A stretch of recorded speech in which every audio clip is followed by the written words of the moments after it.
Siyempre, kapayapaan and much respect sa lahat ng gangs, lahat ng fraternities at lahat ng pangkat dito sa Pilipinas. Mabuhay kayong lahat mga kapatid. And much love and respect sa buong Temple Street Gang, Manila Boy, Pinoy Locos, especially kay Capo, Baby Boy, kay Primo Kid, sa lahat ng consiglieries, sa lahat ng piwis, homies, Oficiales and veteranos, lalo na sa Parañaque Locos, sa lahat ng territories from north to south. At syempre, salute sa amin dito sa Parañaque Locos, kay Alfeo, kay Temper, kay Lars. At gusto ko rin magpasalamat kay Utol Melvin, OG Young One ng Brownside 13, syempre ang original, sa pagkonekta sa akin dito sa Bosho Official Vlogs, kay paring Ryan, syempre salamat sa inyo. At gusto ko rin magpasalamat sa lahat ng mga utol at mga tropa at mga kaibigan na patuloy na nakasuporta sa akin at sa movement namin. Maraming salamat sa inyo, utol. At marami kayong aabangan sa Native Society at may bago kami record label, Cash Only Records. At syempre, shoutout sa aking magulang, sa Hermas ko, kay Reggie and Helen Nileto, sa mga anak ko, kay Pay na patuloy na nakasuporta sa akin. At syempre, salamat sa Boss Official, kay Udo Jojo sa pagkakataon na ma-interview dito at may bahagi ko ang aking opinion. At mabuhay tayo lahat mga kapatid. God bless and we're out.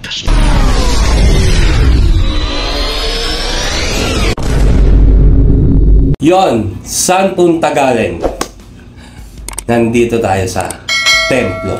Templo ng mga mandirigma. Boss, kamahalan, maaari po ba kayo magpakilala sa ating mga manonood? Ako nga pala si Ako nga pala si Saint Bong, Temple Street Gang. Yeah! Boss, bago ang lahat, maraming salamat at magandang gabi sa inyo. maraming salamat din sa pag-imbita sa amin at sa karangalan na maging parte sa ginagawa mo ngayon para maimulat yung mata ng mga tao. Yun, maraming salamat, boss. Boss, unang katanungan, anong gang ang niyakap at minahal ninyo? Ang unang gang at huling gang na niyakap at yayakapin namin ay ang Vario Temple Street Gang, Manila Boy, Pinoy Locos. Saan at kailan nagsimula ito ayon sa inyong kaalaman? Sa base sa mga history na ibinahagi sa amin ng mga veteranos and OGs namin, ang Temple Street ay nagsimula sa Amerika sa panong 1923, October 23, 1923. So kami yung isa sa mga pinaka nire-respeto at isa sa pinakamatagal na gang sa Amerika na kumalat hanggang dumating dito sa Pilipinas. So dun sa Amerika kasi maraming lahi. Okay. So especially nung way back 1920s, ang Temple Street is gang siya not only by Mexican, not only na mga Hispanics, kundi mga Filipino din. Okay. So pagdating niya ng mga 90s yun pare, no? So pagdating ng mga 90s, doon na dumating sa siguro mga 80s, early 80s, 90s, 70s, iba't ibang lahi na. So hindi lang Pinoy, meron na rin kami mga puti, sa mga whites, and then meron na rin tayo sa mga blacks, and then sa mga Asians. So lahat talaga ng lahi, ultimo sa mga European countries na nandoon sa Amerika, naging parte sila ng pamilya namin. So ngayon, kaya kami nagkaroon ng Temple Street dito sa Pilipinas dahil syempre sa tulong na rin at mga Temple Street na nanggaling sa LA. Okay. So unang-una dyan ang aming kapo. Baby Boy Locote. Si Capo Baby Boy Locote, and then si Lost Boy. Siyempre nanggaling din yan sa Amerika. So maliban doon sa mga nabanggit ko, marami pa ng mga homies na balikbayan na nagparami dito ng Temple Street sa Pilipinas. Alright. Ang history ng gang dito sa Pilipinas, G, ay gangwang. Naranasan ba ninyo ang gang wag dito sa Pilipinas? Maraming beses, sobrang daming beses. Ay, lalo na sa panahon na napasali kami ng gang. Okay. Talagang ang inaano talaga is pride ng gang na nire-represent mo eh. Mismo. So pag sumali ka dyan, more likely dapat inaasahan mo na talaga na mapapasama ka sa mga gang war. At talagang mapapasama ka talaga. Kasi ano na siya eh, especially nung panahon ng mga 80s and 90s. So, yun yung panahon na nandun yung mas naging established yung mga gang, marami ng mga tinatawag nila ng mga tribes, mga local gangs sa mga lugar, mga baryo-baryo, mga city-city. Okay. So, kunyari, street namin dito, may mga gang. So, mga typical na Filipino na kanya-kanyang lugar. Hanggang sa na-adapt na nila yung mga gang. So, iba't ibang lugar. So, doon nagsimula na parang sunod-sunod yung may experience mo na dahil lang sa pagkakaiba ng lugar at syempre pagkakaiba ng gang na nasalihan ninyo. Pero hindi nila alam kung ano ba talaga ang pinaglalaban nila. Ano naman sir ang pinakamalala at madugo na naranasan nyo sa loob ng gang?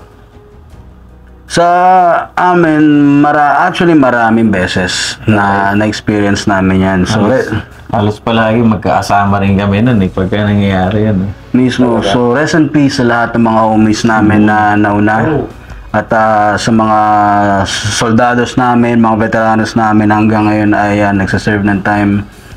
And ayun, so ang daming mga pangyayari kung saan parte na siya kumbaga naging way back in 90s kultura siya. Kasi walang naggagabay sa'yo, walang nagpapaliwanag sa'yo. Sa amin, ang pinaka alam lang namin is kung hindi ka Temple Street, kalaban ka. Okay. So, wala kang ibang choice. Kung iba ang dinadala mong kulay at iba ang dinadala mong gang, hindi tayo magkailala. So, walang rason para mag-usap tayo dahil una-una iba yung gang natin. Yes. At the same time, kung makita man tayo nag-uusap kung magkaibang gang natin, so kami naman ang mayayari sa mga OGs namin. So, ganun yun. Kasi, siyempre, before kami sumali sa gang, yung gang war na pinag-usapan natin is naranasan na nila yun So, nangyayari is na ipapasa nila sa amin kung ano yung mga kaalaman nila at yun lang din ang kaalaman namin. So, pag nakita amin, ibang gang mo, nandito ka sa teritoryo namin, hindi ka pwede dito. Yun yung kabilin-bilin na sa amin. Itong teritoryo namin, doon pa kami sa, ang pinaka nanay ng pinaka-teritoryo namin is sa Bernabe Criminals dyan sa may Bernabe. Okay. So doon bawal sa amin may pumasok na ibang gang. So kaya mahirap talaga dati.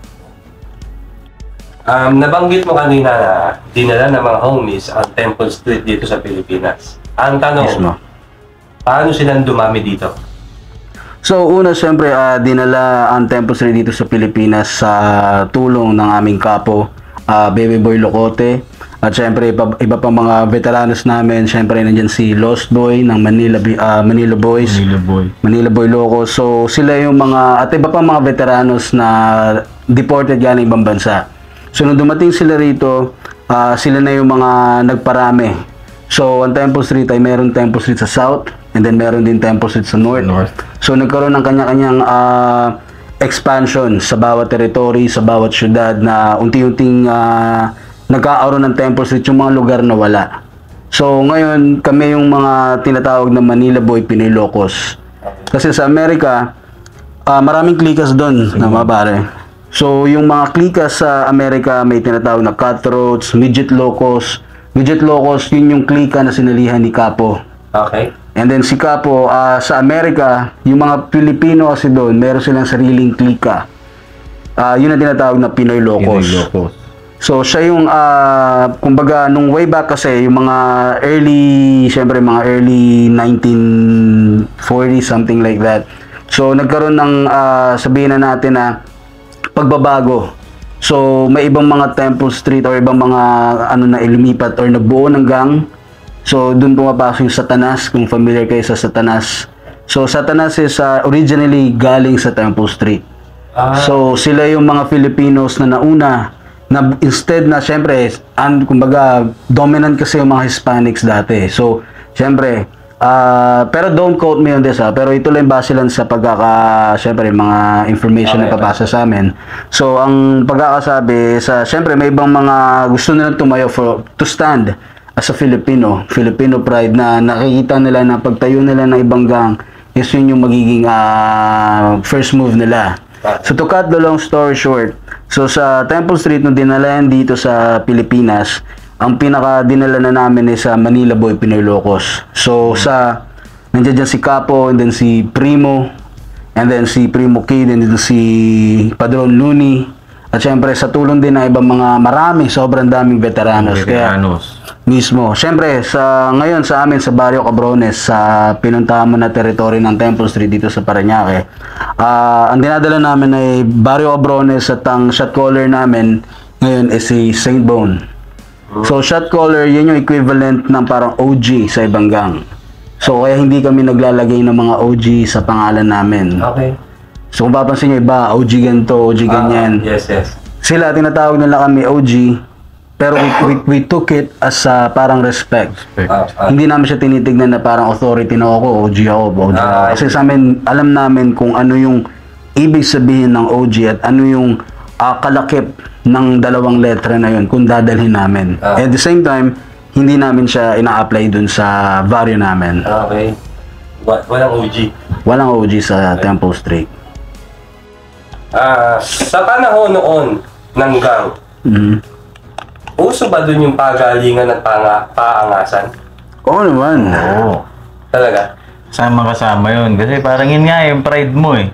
Mismo. Para pag nakita ka rin ng parang ibang gang na, parang si J Bone, Temple City, nang angas pumorma nito. Parang magsiset ka ng standard din eh. Tapos parang magiging parang yung term na parang maiinggit na or parang gusto nila mas maana na rin sila hanggang sa hindi mo na makontrol kung ano ibig sabihin ng gusto mo talaga hanggang sa pupunta kayo sa pangit. Pero yung paangasan at pagalingan na nauuwi din sa awayan, di ba? Madalas kasi, way back kasi ang party, ngayon kasi, syempre, yung mga new gens kasi, clubbing yun eh. Dati yung mga panahon natin, hindi clubbing yun, court lang. Mga piyesta, tapos paparty ni Kapitan, mga ganun shit lang. Kaya paparty lang kung Saturday night. Tapos ang entrance sa mga club ngayon, 500 dati, entrance 10 piso lang. Okay. Tapos, syempre doon, pormahan eh. Kanya-kanya angasan yan. Lalo na pag tumunog na yung mga bagsaan dati ng mga panggangstahan na Gangsta Party, Gangsta's Paradise. Okay. Next episode, yung mga old school shit, then angasan na yan. Lalo na kay DMX. Kumbaga, parang ano na siya eh, kanya-kanyang signal na yan, kanya-kanyang trosa na ng ganyan. Kapag may nakit, syempre, pag naalakan na, tapos yung mga, yan yung isa sa nagiging rason eh, yung mga angasan, tapos, siyempre, kung sino mas maangas, doon yung babae. Tama. So, pag hindi na punta yan, doon nagsisimula ang away. Whether aminin man ng mga OGs yan ngayon at hindi, which is ako, naging parte ako dyan, isa yan. Actually, ang pinaka-factors lang naman na pinaka-angasan at nauuwi sa away. Una-una, yun nga, angasan, titigan. Then pangalawa, una-una pala babae. Okay. Pangalawa is angasan, titigan, banggaan, and then pangatlo is talagang gang talaga. Okay. Pero madalas talaga correct me if I'm wrong, siguro sa ibang mga nanonood natin ng mga audios dyan, hindi talaga siya nagsisimula sa talagang, nakalaban ko to dahil banggang. Nagkaroon na lang din ng ganyang usapan dahil syempre dahil sa mga away sa babae, dahil syempre mas maangas eh. So mapupunta sa amin yung mga chicks. So kunyari ito, chikas nyo yan, di namin alam na ibang gang pala yan. Diniskarte yan ng isang homeboy. So ngayon, ang mangyayari, shota ng homeboy, hindi namin alam. So not gang related, sinota ng homeboy, nalaman ng isang yung pala gang member din pala, inupakan yung homeboy. So syempre, para sa amin, gang-related na yun. Dahil dati hindi naman kami tulad ngayon. Siyempre ngayon may mga pamilya na tayo. So dati, wala tayong putangin na binanatan si ganito. Pare, pinutungan si ganito, inupakan si ganito. Kahit ano pa yan, tama o mali ka, once na may umupak sa ibang gang, kalaban na yan. Kumbaga, doon na nagsisimula yan. At wala nga amin dyan dahil tangin na kasi sinulot ko yung shota ng ganito. Pride na yun. Di ba pare? May umamin bang babaero? Wala eh. At kaya maraming... Dito kayo sa nga tuts, kung amin na to. Wala nga amin. Kaya alam na mga OGs yan, kaya yung mga kapatid natin dyan, alam niya yan. Hindi amin yan. Wag mo, bawas snitch. Safe. Noon ba, sa kapanahunan nyo, sa kapusukan nyo, napunta rin ba kayo sa discarding balagbagan, mga boss? Oo naman. Talaga?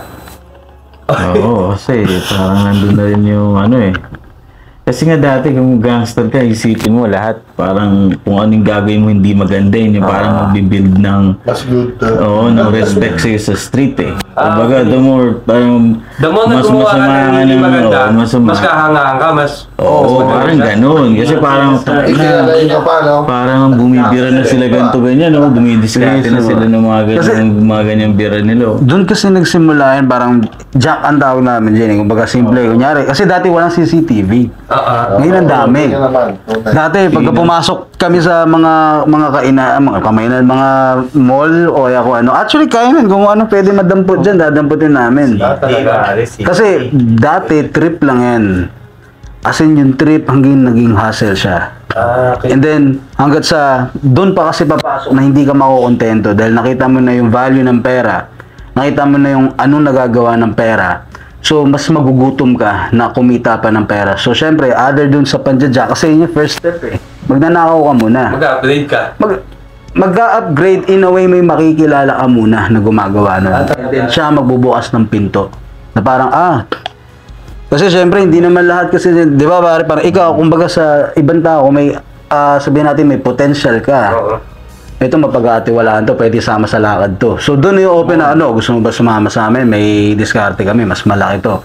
Then doon na, it's either kung ano man lakad yan, depende kung so illegal o kung ano pa mang, sabihin natin drugs, kung ano pa mang diskarte yan, doon na pumapasok yun. Hanggat sa yung dating trip mo lang, the bisyo mo lang, na parang trip-trip lang with the homies para may pang-inom pan-chicks, naging trabaho mo na siya. Dahil nakita mo yung pera and then nakita mo yung opportunity kung paano lalaki. Boss, meron na rin ba nangyari sa miyembro nyo na nalagasan talaga kayo? Yan yung pinaka-sensitibo at syempre, mahirap pag-usapan dahil syempre, unang-una, marami talaga. Hindi lang sa amin, sa iba't ibang grupo din, iba't ibang pangkat. Kumbaga, yan yung bagay na hindi man natin gustong mangyari, pero nangyayari siya. So, sobrang dami ang nawala at syempre, ayaw na natin mangyari pa ulit yun. Yung iba bang miyembro nyo ay nakaranas ng mangulungan? Oo, meron na. May mga homies talaga na napasok din sa kulungan, whether gang related or kumbaga, alos lahat din naman eh. If ever na sumali ka ng gang, yan din naman magiging stepping stone mo eh sa paggawa ng mga kung ano-ano eh, mag-explore ka eh. Oo. Yung nga, kumbaga, mas matindi ginagawa mo. Parang mas maganda pakinggan ng pangalan mo mas sa streets. Parang mas mas dating yung pangalan. Uy, tangin na si ganito, nakulong, ganito. Paglabas niyan, syempre, iba na yung datingan. Kumbaga, ang masakit lang, kasi maraming nakulong sa amin at sa ibang group, gang, lahat ng pangkat, lahat ng related sa gang life is naka-life. So, tulad kami, ako hindi naman ako nangulungan. Okay. Pero, alam ko yung hirap. So, presinto lang ako kasi, kumbaga, may pangalan kami na iniingatan ko. So, kung kaya nga, areglo agad. Pero going back, dun kasi, maraming homies ang siyempre, nagsiserve ng life. So, ang hirap ng buhay dun. Isipin mo kami, mga homies kami, nagbibigay kami ng patid tulong, pagkain, gamot, bigas. Kasi yun yung pangunahing pangangailangan nila. At syempre, Daily needs nila. daily needs sila. At the same time, syempre, kaamustahin mo. Syempre, yun din ang masakit. Syempre, once na naulong ka at lagi namin pinapaalala sa mga homies namin, sa mga baguhan namin, kung bakit namin sila pinipigilan gumawa ng atarantaduhan. Hindi para sabihin na pigilan sila sa shit nila or sabihin na ganito. Kasi ba kasi mga kabataan, syempre, parang tayo, nagdaan tayo sa, gusto na, the more ka na pinipigilan, the more ka nanggigigil. Yes. Kaso, ngayon kasi iba na. Iba ang gang noong 90s, iba ang gang ngayon. Dahil ngayon, naghalo ang paniniwala ng mga baguhan at mga datihan kung saan may mga sumusuway sa mga nagpapasunod at mga ayaw sumunod sa mga pero gusto magpasunod. So, doon nagkaroon ng problema. So, kung syempre, kung ikaw masyado kang mapusok, then gagawin mo lahat ng shit mo. Hanggat sa pag nakulong ka, doon mo marirealize ang hirap sa buhay. Kasi pag may lumalayong mga homies sa amin sa Temple Street, ang dami. Sobrang dami. Hindi namin sila masisisi, wala kami sinisisi. Kumbaga, iba kagustuhan dahil down kami sa barrio. So gagawin namin kung ano para sa Temple Street. Okay. No mas. Kumbaga parang wala kami ibang gagawin para sa barrio. Kaso, syempre, dumarating sa pagkakataon na ayaw na namin na madagdagan pa yung mga homies na magdurusa sa loob. Dahil at the end of the day, sila dadaing sa amin. Na parang, syempre, tulad ngayon, sa nangyayari, mga kabataan, masyado sila mapupusok. Yung mga mapupusok dyan, kasi gusto nila magpatunay eh. Kumbaga, sa amin, maraming umiidolo sa amin, dahil matunog na ganyan. Siguro may mga kwento na nagawa namin na para sa kanila fairy tale, pero sa amin yun yung mga bagay na ayaw namin maranasan nila. Dahil, yun nga, maraming pwedeng kalabasan. It's either matuluyan ka, ma-hospital ka, o makulong ka. Either way, lahat negatibo. So, kaya pinipilit namin hanggat maaari sa mga boys namin na ganito ang dapat mong gawin. Kaya dinidisiplina namin yan. Kung hindi sila nakikinig, sabi nga namin, di ba, parang, kung hindi ka na papatino ng tatay mo, dahil Temple Street ka, kami magpapatino sa'yo. Dahil responsibilidad namin yung bilang veteranos, bilang nasa posisyon, kumbaga, gabayan ka. Kaya sa amin, marami din mga veteranos, iba pa mga homies namin na balagbag, na parang, hindi sila pwedeng bumalagbag sa amin, dahil mas balagbag kami sa inyo. Na parang, before mo pakita sa ano, parang kami sa amin nga, hindi ako bumibilib kung matapang. Hindi ako bumibilib kung may napatay ka na, hindi ako bumibilib kung ilang beses ka na nakulong. Mas bumibilib ako dun kung paano ka bumalik. Doon sa naranasan mo na parang, okay, ganito ginawa mo dati, and then ngayon you're doing good, dun ako bumibilib. And then kung paano ka makisama sa tao. Kasi aanin mo yung reputasyon mo na kinakatakutan ka. Pero, yung takot kasi, pagdating ng panahon, nawawala yan. Pero ang respeto, hindi nawawala yan. Kung masyado mo ipapakita na ganito ka, na I'm this, I'm that, walang re-respeto sa'yo. Kasi, ang mangyayari niyan is kakatakutan ka nila eh. Iiwasan ka nila. So to the point na may gusto kang sabihin, it's either iiwasan nila yung sasabihin mo or pag mapipilitan sila sa gusto mo. So kaya ngayon pinipilit namin lahat ng mga homies nasa maayos na lugar. Nag-aaral ka? Di ba pare? Anong ginagawa natin ngayon para sa mga estudyante? Pag may bagsak yan, matik DA sa amin yan. Talaga? Ako pa sa eskwela, no? Kasama pa talagang disiplina. Kada grading yan. Tsaka hindi sa amin pwede basta-basta balagbaga kasi mas balagbaga kami sa inyo.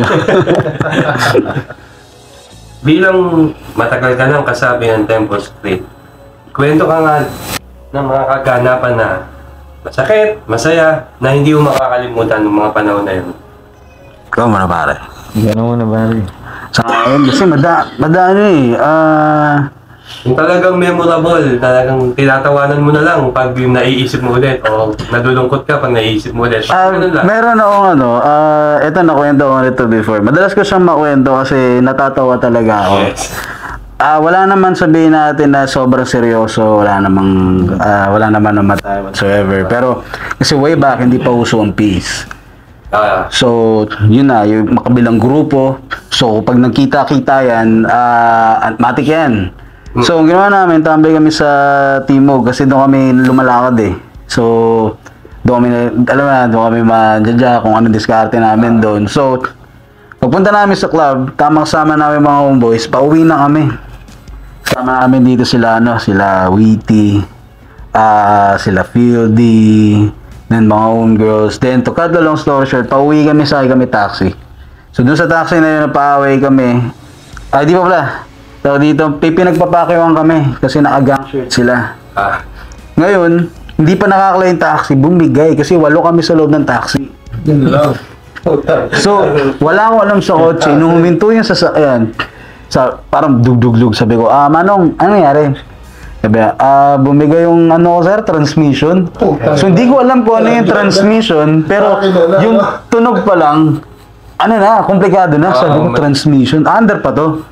Hindi na, lipat na lang kayo, sabi ko. So, yung tinanong namin, sabi ko, Manong, under pa ba yan? Sinabi niya, sira nga daw yung transmission. So, tunog pa lang, alam ko na na malala yung sira. So, sabi niya, lipat na lang kami. So, nung mababa kami ng taxi, kita namin yung 8 naging 20, hanggang sa naging 30, hanggang sa buong barangay na... Ang dami. Tinanong pa ako, Inuki, anong gagawin natin? Kumuha kayo ng mga pamalo. Ano, sasabay tayo? Tara, sabayan natin yan. Kaso, habang papalapit sila, dumadami. Sabi, Inuki, gagawin natin? Takbo. Ang gagawin mo dun? Tapos pagtakbo namin sa yun, tawa na kami. May naiwan pa homie kasi yung taba eh. So, sinabi namin takbo. Sabi ko, tanginan dami, takbo na. Pagtakbo, umuulan ng bato eh. Sinisigaw sa amin, papatayin daw kami. So, syempre, alam mo yung una mo sa tanginan, pag naabutan namin kayo. Gigil. Matik talaga. Yung isa, ang bagal tumakbo. Puta na, nahabutan siya. Buti, hindi siya binutasan, whatsoever. Pila talaga.